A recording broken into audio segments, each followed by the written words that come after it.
دنیا میں متعدد فاشسٹ لیڈر آتے رہے ہیں جو اپنے فاشسٹ نظریے کی تکمیل کے لیے غیر معمولی اقدامات کرتے رہے ہیں اور غیر معمولی مقبولیت بھی حاصل کرتے رہے ہیں، لیکن ان کا طرز سیاست، انا پرستی، رویہ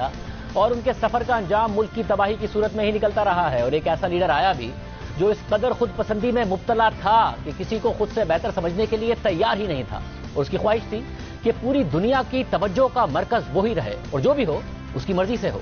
اس لیڈر کو نہ سننے کی عادت نہیں تھی، مگر ہاں کہنے والوں کی حمایت بھی حاصل نہیں تھی، اور یہ مقام حاصل کرنے کے لیے عوامی مقبولیت بہت ضروری تھی۔ اور عوام میں مقبول ہونے کے لیے اس لیڈر نے سیاسی نظام سے متعلق عوام میں موجود ناراضیوں اور خدشات کا فائدہ اٹھانا شروع کر دیا، معاشرے میں موجود بے روزگاری، بھوک اور ناانصافی پر آواز اٹھانا شروع کر دی، اور لوگوں کو باور کرایا کہ وہ ایک لیڈر نہیں ہے بلکہ ان کے حقوق کا محافظ ہے، جبکہ مخالفین لٹیرے ہیں، منافق ہیں، غدار ہیں۔ پھر اس لیڈر نے اپنی قوم کی بدحالی کی وجہ بیرونی قوتوں کو قرار دینا شروع کر دیا، بیرونی مداخلت برداشت نہ کرنے کا نعرہ لگا دیا اور دعویٰ کیا کہ اس کی قوم کا فخر مٹی میں ملا دیا گیا ہے، اس کی اخلاقیات تباہ کر دی گئی ہیں، اور ملک میں موجود سیاسی قوتیں اور مختلف گروہ بیرونی قوتوں سے ملے ہوئے ہیں، اور بیرونی قوتیں اپنے مفادات کے لیے ان پر سرمایہ کاری کر رہی ہیں۔ پھر اس لیڈر نے اس بیانیے پر کام کرنے کے لیے کئی سازشی نظریوں پر کام شروع کیا، اور عوام کی ایک بڑی تعداد اس لیڈر پر اندھا اعتماد کرنے لگ گئی۔ مگر سب سے دلچسپ بات یہ ہے کہ اس لیڈر کو تقاریر کا فن آتا تھا، وہ جھوٹ بھی اس اعتماد سے بولتا تھا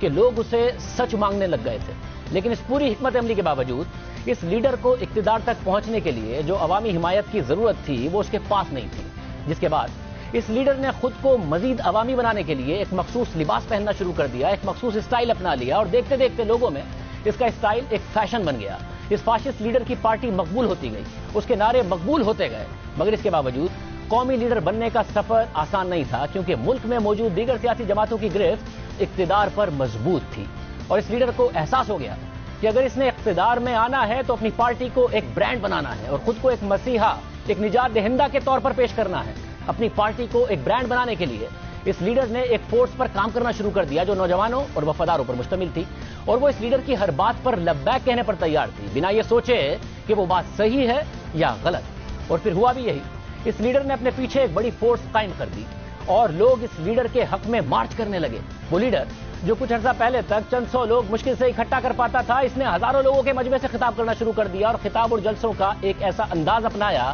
کہ لوگ اسے نظر انداز نہ کر پائیں۔ اور اسی دوران وہ غریبوں کو یقین دلاتا رہا کہ دولت ایک مخصوص طبقے تک محدود ہے اور اسے اشرافیہ کے ہاتھوں سے نکال کر عوام کی حکمرانی قائم کی جائے گی، روزگار کے مواقع فراہم کیے جائیں گے، یومیہ اجرت کو بڑھایا جائے گا، کسانوں کو ان کی زمین دی جائے گی، انڈسٹری کو بہتر بنایا جائے گا، قوم کی اخلاقیات کو زندہ کیا جائے گا، اس کا کھویا ہوا مقام واپس دلایا جائے گا۔ جس کے بعد اس لیڈر نے ایک ٹیم سلیکٹ کی جس کا مقصد اس کے پیغام کو بغیر کوئی سوال اٹھائے آگے بڑھانا تھا۔ اس ٹیم میں آرگنائزرز شامل تھے جن کا کام پارٹی کے جلسوں اور ریلیوں کے انتظامی معاملات دیکھنا تھا، اور اس ٹیم میں سابق فوجی بھی شامل ہو گئے جن کا کام مخالفین کی آواز کو دبانا تھا۔ پھر اس لیڈر کے ساتھ ملک کے امیر ترین لوگ بھی آ گئے، اور انہوں نے اس لیڈر کو اقتدار میں لانے کے لیے اس پر سرمایہ کاری شروع کر دی، یعنی اس لیڈر کو عوامی حمایت ملنا شروع ہو گئی، سرمایہ کار ملنا شروع ہو گئے، بڑے بڑے صنعت کار اور میڈیا ٹائکونز نے اس لیڈر کے سیاسی مہم کے اخراجات اٹھائے۔ لیکن اس لیڈر کو ایسے لوگوں کی تلاش تھی جو اس لیڈر کے جھوٹ پر مبنی پیغامات کو ایک بیانیہ بنا کر عوام کو ذہن نشین کروا دے،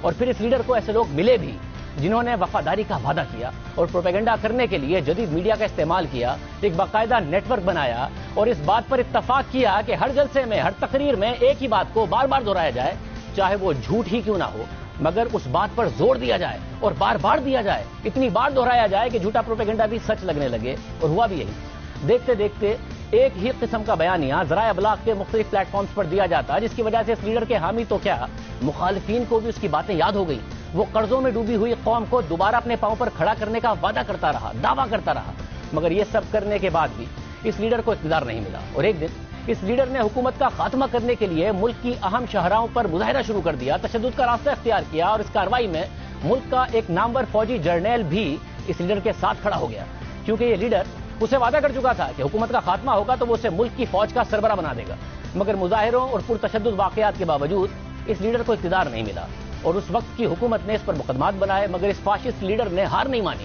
کیونکہ اسے احساس ہو گیا تھا کہ اب اس کی قوم کے پاس اور کوئی متبادل نہیں ہے۔ وقت بدلا، حالات بدلے، ملک کی سیاسی صورتحال بدلی، اور پھر ملک میں انتخابات ہوئے، تو اس لیڈر کی پارٹی نے حیران کن طور پر 30% سے زائد ووٹس حاصل کر لیے، اکثریت نہیں ملی،